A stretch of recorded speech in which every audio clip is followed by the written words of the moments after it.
family were driving to church on Christmas Eve. And from the back seat, the pastor's son, who was perhaps 7, maybe 8 years old, said, "Dad, are you going to let us enjoy Christmas this year? Or are you going to ruin it for us by telling us what everything means like you did last year?" I want you to know from the get-go that I have no intention of trying to explain what everything, or what anything for that matter, means in the gospel story this morning. Nor is it my intention to clear up any confusion you might have or answer whatever questions you might have, or to help you make sense of it all. If any of that happens this morning, it's strictly grace. It's God's doing. It's not where I plan to go. Not that helping people make sense of it, or trying to clear up confusion, or helping them work through their questions or doubts is not important. It's all very important. I just don't happen to think that a setting such as this is the best venue in which to do that. I think that kind of thing is better done in like a Bible study setting, where questions can be asked, confusion and doubts raised, and where the opinions of more than just one person can be shared. So rather than attempting to explain or help you comprehend or understand what all of this means today, what I want to do this morning is simply ask you to bask in the mystery of it all. Mystery, not in the sense of something to be solved, but mystery in the sense of something that we marvel at, something that we can't get our minds around, something we stand in awe of, something that, in the words of Charles Wesley's hymn, "Love divine, all loves excelling," something that enables us to be lost in wonder, love, and praise. After giving a concert, the musician had a Q&A time with those who wanted to stick around. And someone asked him if he could explain his music. After thinking about it for a minute or so, the musician played a particular number again, to which the questioner said, No, I'm sorry, you misunderstand me. What I would like you to do is explain your music for me.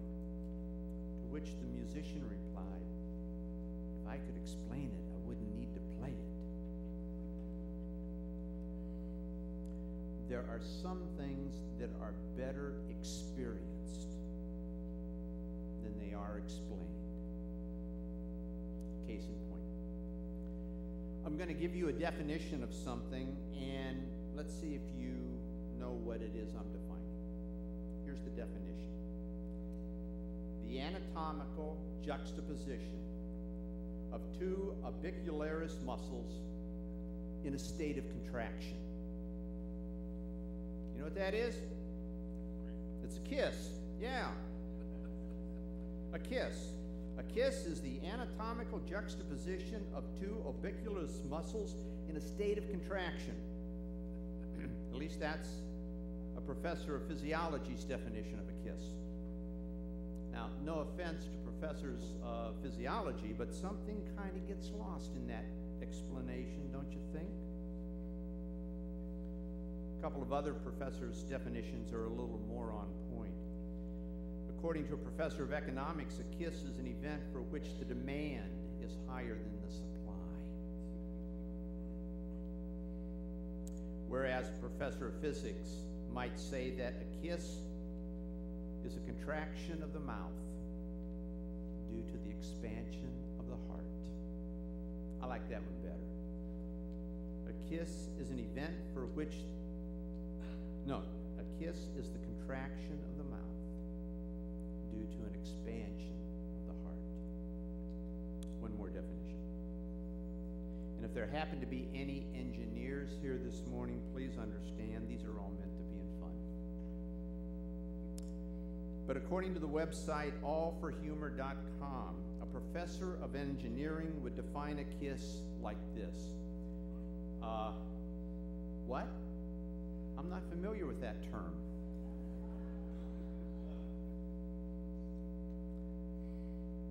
Now, the point of all of this is simply that no matter how many ways there are to define something, and as important and helpful as explanations or definitions are, there are times when experiencing something is greater than words can define.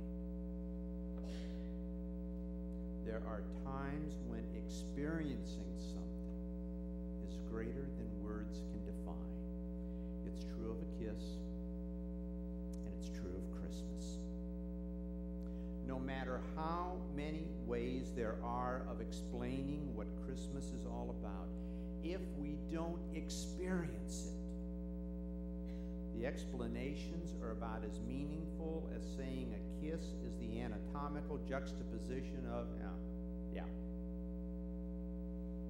Mystery, on the other hand, invites us.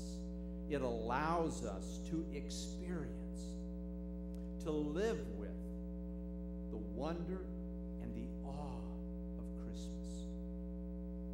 A wonder in an awe that all of the words in the world are finally incapable of explaining.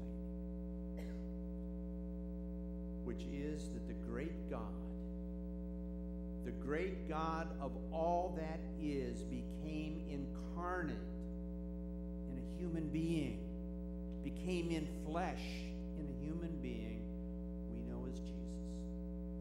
The great mystery of the incarnation, God becoming human, is not that Jesus was divine. Christianity is not unique in making that claim. There were at the time, and there continue to be today, numerous cults and religions that make that claim for their leaders. Christianity is not unique in claiming Jesus was divine. What is unique is that Christianity claims that in the person of Jesus, God became a human being, subject to all of the limitations that we as human beings experience, so that at no point can anyone say, nobody knows what I'm going through. Nobody knows what it's like to be me. Nobody knows what this is like. No, not true. If God became a human being, whatever it is we experience, the mystery of the incarnation is that somehow God knows what that's like. In the words of our gospel lesson for this morning, in the beginning was the Word, and the Word was with God, and the Word was God, and the Word became flesh and lived among us. This is the wonder. This is the mystery of Christmas, and it is only matched by the wonder and mystery of why God, chose to do such a thing. And it is, as John says, so that you and I, and not only you and I, but to all who received him, who all believed in his name, he gives power to become the children of God. Matthew's gospel puts it this way. In telling Joseph what the baby is to be named, the angel tells Joseph that the child Mary is carrying is to be named Jesus, for he will save his people from their sins. And from Luke's gospel we read that to you is born this day a Savior in the city of David, a Savior who is the Messiah, the Lord. And in his letter to Titus, Paul simply says, for the grace of God has appeared, bringing salvation to all.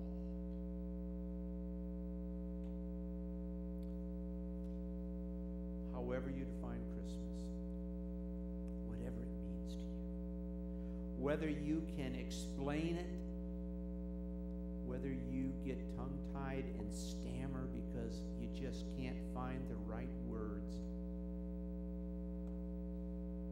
may you experience the wonder.